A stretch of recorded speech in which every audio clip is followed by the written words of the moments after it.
உங்களுக்கு தெரியுமா, உங்கள் சொரியாசிஸின் ரிமோட் கண்ட்ரோல் உங்கள் தோலில் இல்லை, உங்கள் வயிற்றுக்குள் இருக்கும் கோடிக்கணக்கான பாக்டீரியாக்களிடம் இருக்கிறது.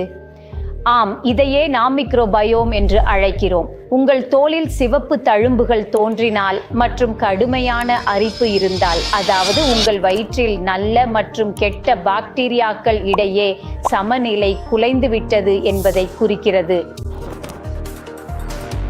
இன்றைய இந்த வீடியோவில் உங்கள் சொரியாசிஸை சில நேரங்களில் குணப்படுத்தி சில நேரங்களில் மோசமாக்கும் பாக்டீரியாக்களின் அந்த தவறு என்ன என்பதை நான் உங்களுக்கு சொல்வேன். மேலும் உங்கள் வயிற்றில் உள்ள மைக்ரோபயோமை மட்டும் சரி செய்து உங்கள் தோலை 80% வரை சுத்தமாக்க முடியும் என்பதையும் விளக்குவேன். நம் வயிற்றில் கெட்ட பாக்டீரியாக்கள் இருக்கின்றன. அவை உணவை செரிப்பதும் நோய் எதிர்ப்பு அமைப்பை கட்டுப்படுத்துவதும் செய்கின்றன. நல்ல பாக்டீரியாக்கள் அதிகமாக இருக்கும் வரை நம் தோல் பிரகாசமாக இருக்கும். ஆனால் மிக அதிகமான ஆன்டிபயாட்டிக் பயன்படுத்தும் போது நாம் உணவு அல்லது சர்க்கரை அதிகமாக எடுத்துக்கொண்டால் கெட்ட பாக்டீரியாக்கள் அதிகரிக்கின்றன. இதை மருத்துவ மொழியில் டிஸ்பயோசிஸ் என்று அழைக்கப்படுகிறது.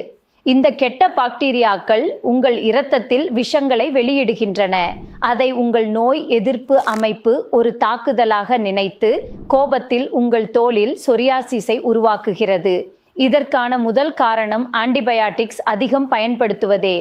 எப்போது உங்களுக்கு ஜுகாம் அல்லது காய்ச்சல் வந்தாலும் யோசிக்காமல் நீங்கள் ஆன்டிபயாட்டிக்ஸ் எடுத்துக்கொள்கிறீர்கள். இந்த மருந்துகள் அழற்சி, இன்ஃப்ளமேஷன் மட்டுமல்லாமல் உங்கள் நல்ல பாக்டீரியாக்களையும் அழிக்கின்றன. இதனால் சொரியாசிஸின் தீவிரம் அதிகரிக்கிறது. இரண்டாவது காரணம் நார்ச்சத்து, ஃபைபர் குறைபாடு.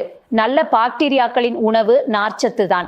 நீங்கள் பழங்கள் மற்றும் காய்கறிகள் சாப்பிடவில்லை என்றால் உங்கள் நல்ல பாக்டீரியாக்கள் பசியில் இறந்து விடுகின்றன. அப்போது கெட்ட பாக்டீரியாக்கள் ஆதிக்கம் செலுத்த ஆரம்பிக்கின்றன. உங்கள் மூளை மற்றும் வயிறு இரண்டும் ஒரே நரம்பு மூலம் இணைந்துள்ளன. நீங்கள் மன அழுத்தம் எடுத்துக்கொள்ளும் போது அப்போது உங்கள் வயிற்றின் சூழல் மாறிவிடுகிறது மற்றும் மைக்ரோபயோம் பாதிக்கப்படுகிறது. இதன் நேரடி விளைவு உங்கள் முழங்கைகள் மற்றும் முழங்கால்களில் உள்ள புள்ளிகளில் தெரிகிறது. இப்போது இதை எப்படி சரி செய்வது என்று தெரிந்து கொள்வோம். முதலில் உங்கள் உணவில் ப்ரோபயோடிக்ஸ் மற்றும் ப்ரீபயோடிக்ஸ் சேர்க்க வேண்டும். வீட்டில் தயாரிக்கும் தயிர் அல்லது மோர் மிகவும் சிறந்தவை. ஆனால் தயிர் சாப்பிடுவதால் உங்கள் சொரியாசிஸ் போய்விடாது என்பதை நினைவில் வையுங்கள்.